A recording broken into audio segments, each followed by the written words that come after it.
My son, I'm going to tell you a story about a boy who came to us from the future. His name was Kweku, and he looked a lot like you.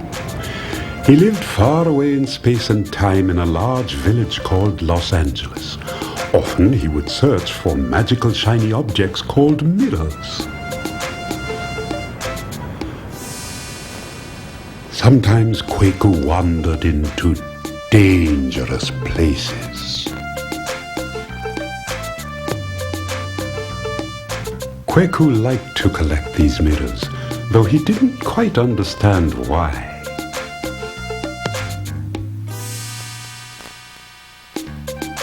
Like most magical things, the power of these objects had long been forgotten. One day, your grandfather's cousin Sam looked through time and decided to pay Kweku a visit.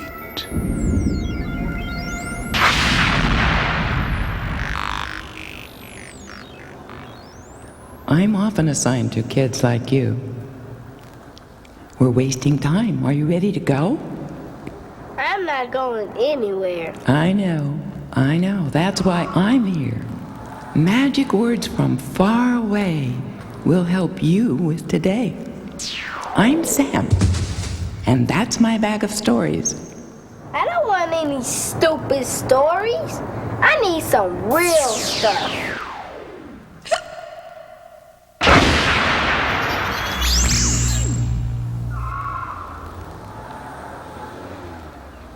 Kweku began to miss Sam, even though they had only just met. Sam? Meanwhile, a green man was following Kweku. Sam?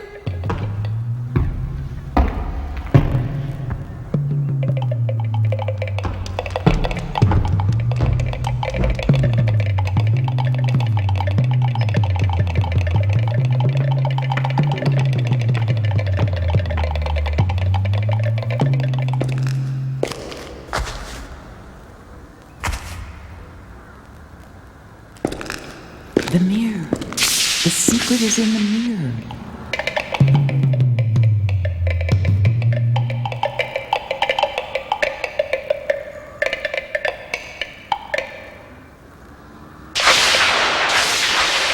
Even though he had never seen a magic door before, Kweku felt safe, as if he were among family or friends.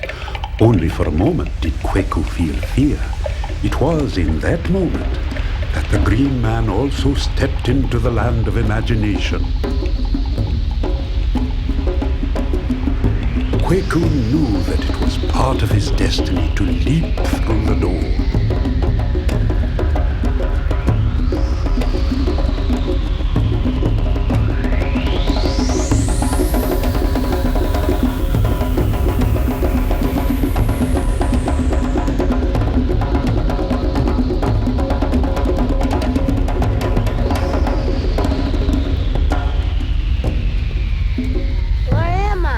You're in the land of the magic word, the Africa of your ancestors. Where are you?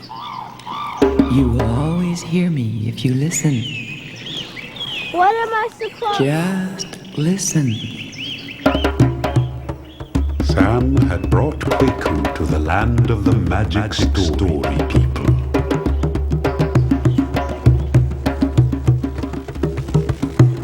There was a tall mountain, and a tall tree, and a nest in the top of the tree, and it was an eagle's nest, and there was an egg in the nest, and it was time for the egg to hatch. Mrs. Eagle flew away to get something for her newborn baby to eat. While she was gone, a big wind came up, and it blew so hard it shook the mountain, and it shook the tree.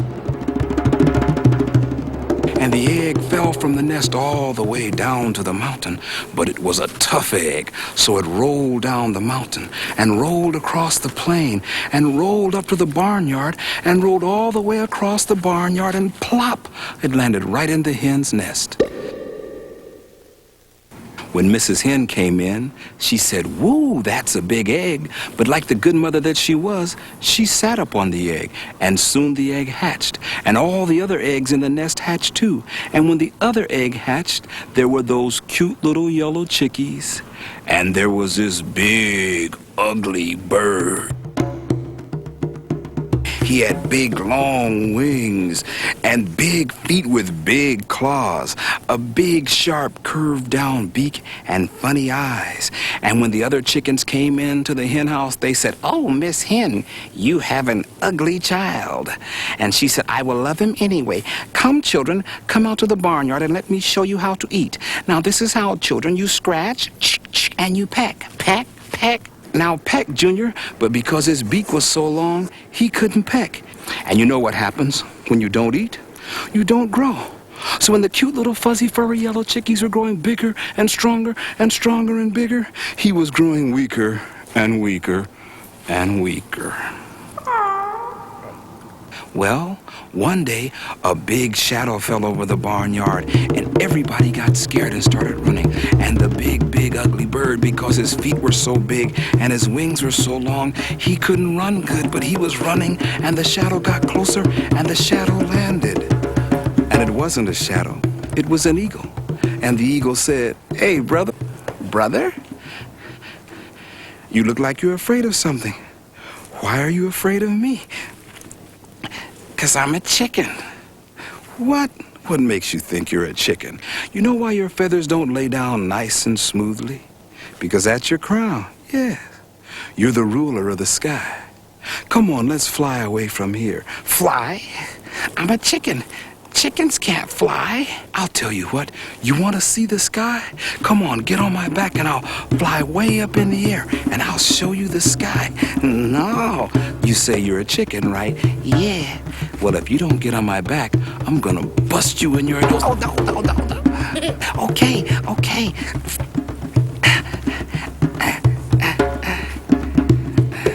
Here we go.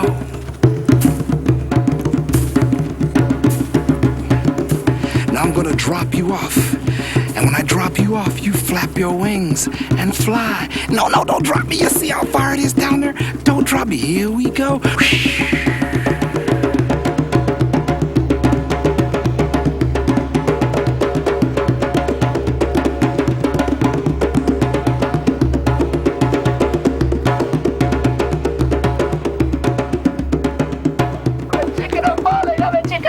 And hey, look down. There's the ground. If you don't flap your wings and fly, you're gonna be a dead chicken. I'm a chicken, huh? Whoa!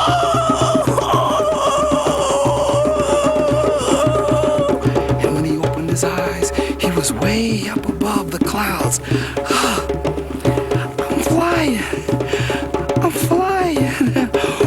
Wow.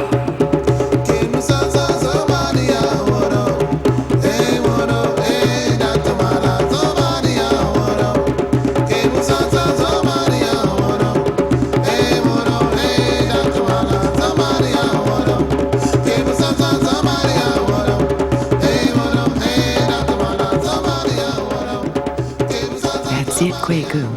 You can fly. Open to the eagle inside. Man, I'm just a kid. What if you were a mouse?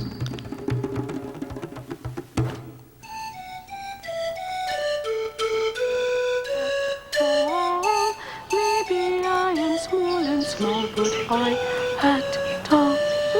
What are you doing? Sign language. Watch.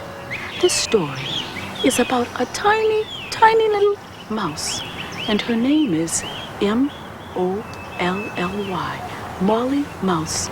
And she's the smallest little mouse in the whole jungle. And every day she would go out for a walk, and she was so happy she would sing. Now, when the other animals heard Molly Mouse singing her song, you know what they did? The monkeys, they laughed. And the alligators, they laughed. And the elephants, they laughed. And the old bear, he even laughed. But Molly Mouse, she didn't pay him any mind. And she went right on singing, maybe I am small, but I act tall. Maybe I am small, but I act tall. Now, when the King Lion heard Molly Mouse sing her song, he laughed the loudest of them all. The King Lion, he laughed so hard till he almost choked. But Molly Mouse, she didn't pay him any mind, and she went right on singing, maybe I am small, but I act tall. Every day, the King Lion, he went out for a walk. A boom day, a boom day, a boom day, tara boom day, a boom day, a boom day, a boom day, tara boom day, and zap! The King Lion, he fell right into a trap, and up into the net he went. Ooh, and there he was, swinging in the net. He was stuck in the net. And the King Lion, he said, help me, somebody help me, somebody help me, get me out of here. And all of the animals, they said, I don't know what to do.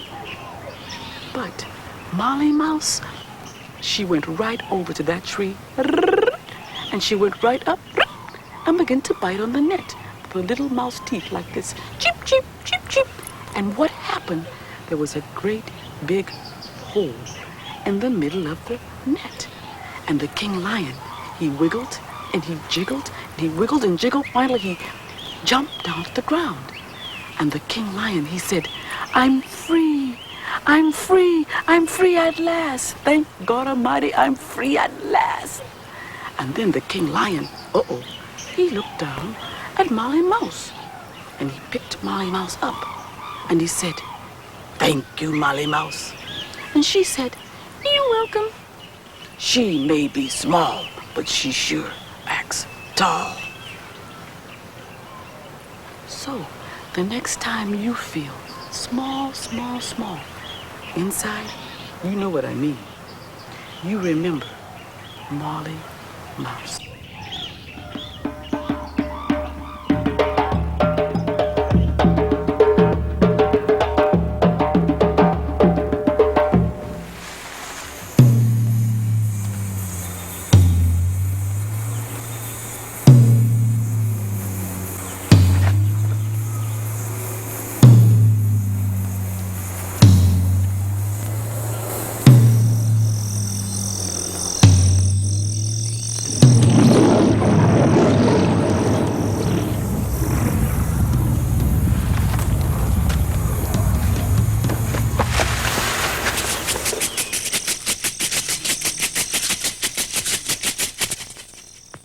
Hey, what are you doing?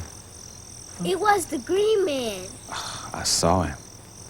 Looked like a mean man. Must have fell into a sucker trap or something, huh? Hey, come on. Come on.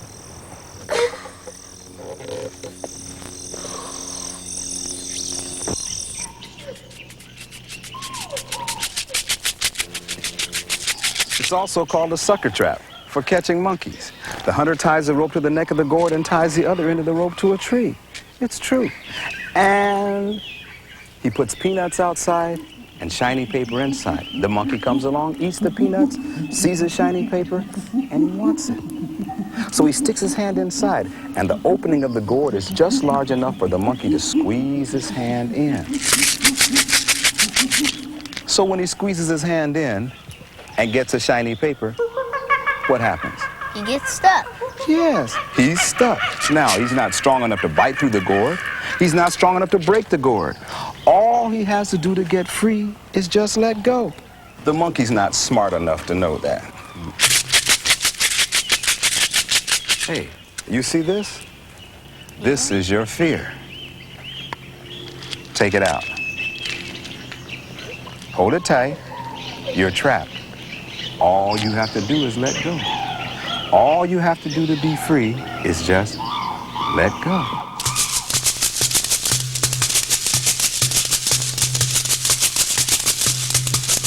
Just let go.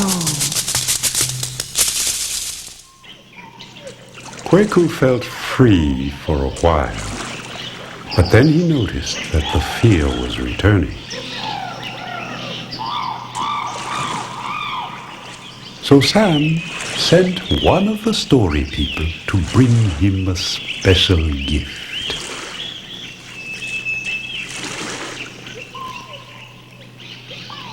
It was a magic apricot.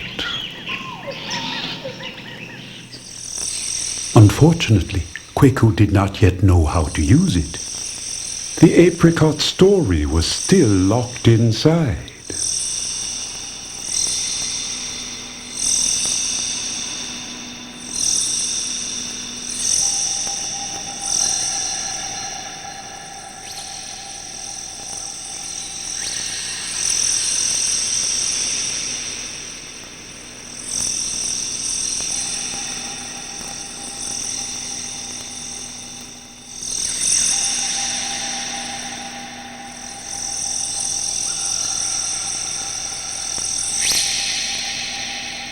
You know, the animals say, if you are not afraid of the green man, he cannot hurt you.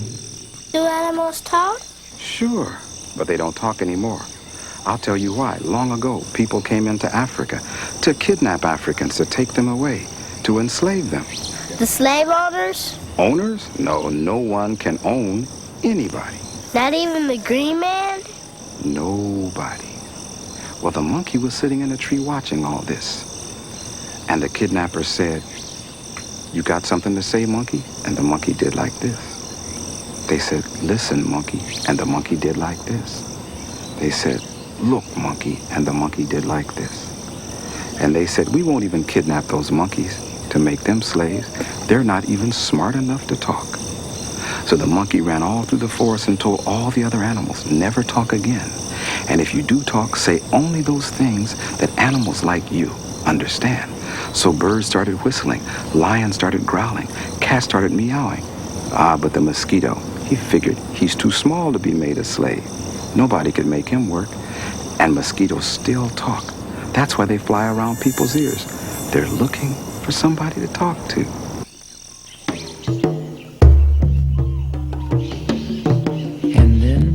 The lion wanted to be heard. Have you ever heard a lion roar? Have you ever heard a lion roar? Have you ever heard a lion roar? Have you ever heard a lion roar?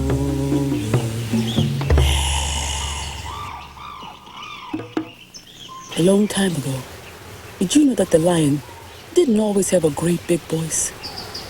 He used to have a little voice, like meow, meow.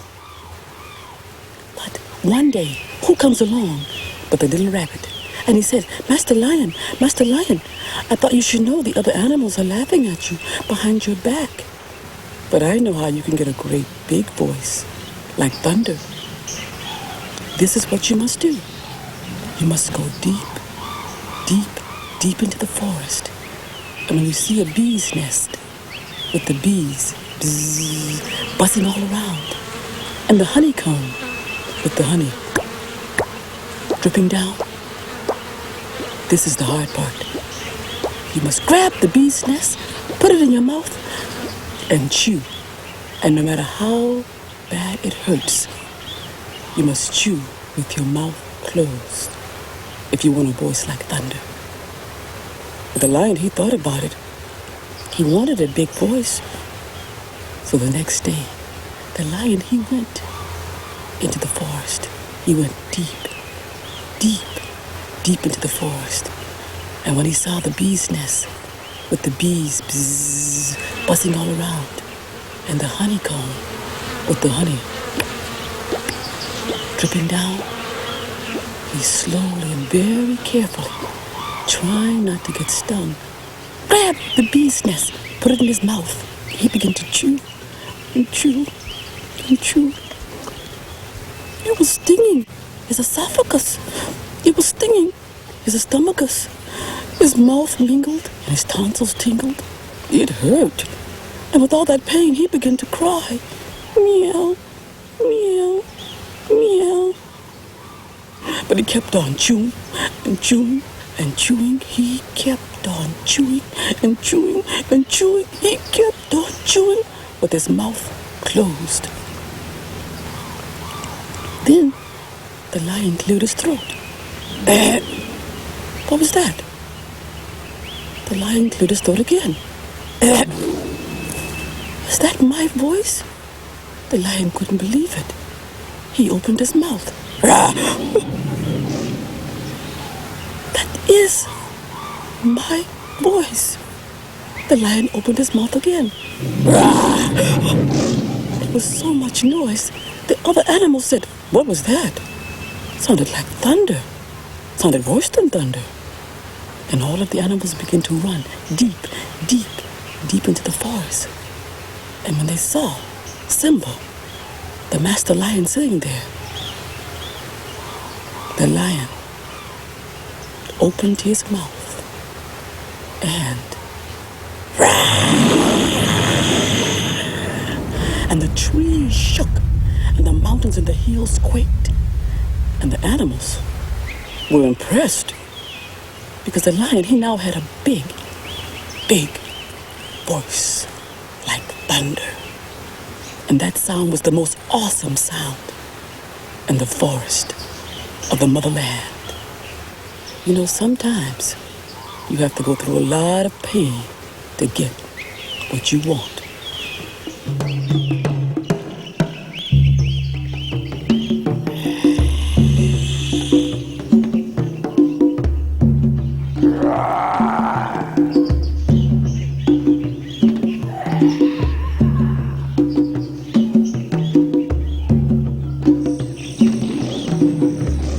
If you need more courage, listen to the drums.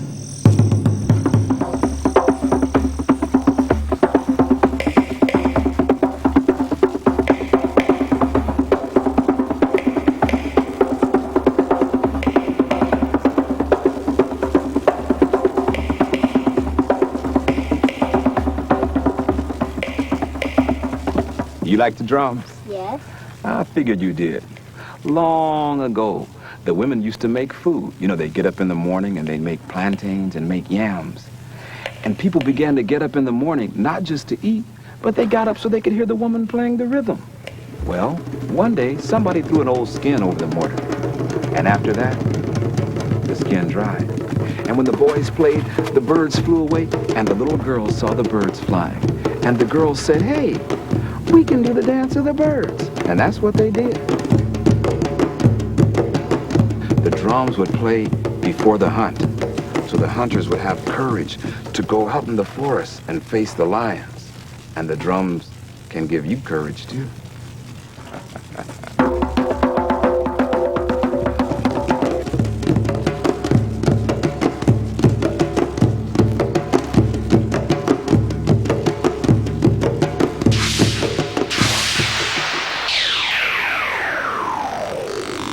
Look, Kwaku, I have brought you precious gifts, some friends.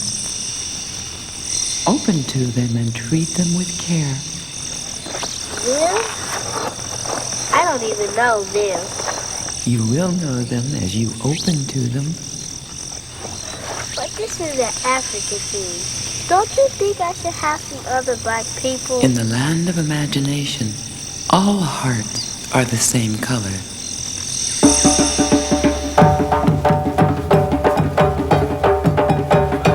As Kwaku danced with his new friends, he felt that his ancestors' magic had become a part of him. When he saw the magic door, he knew he had gained the courage he needed, and so it was time to go home.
Kwaku did not return to Magic Africa for many years, but Sam kept an eye on him and brought us many stories of Kwaku's unusual adventures. He said that in order for the future to occur as it once happened, you too must remember these stories of the past.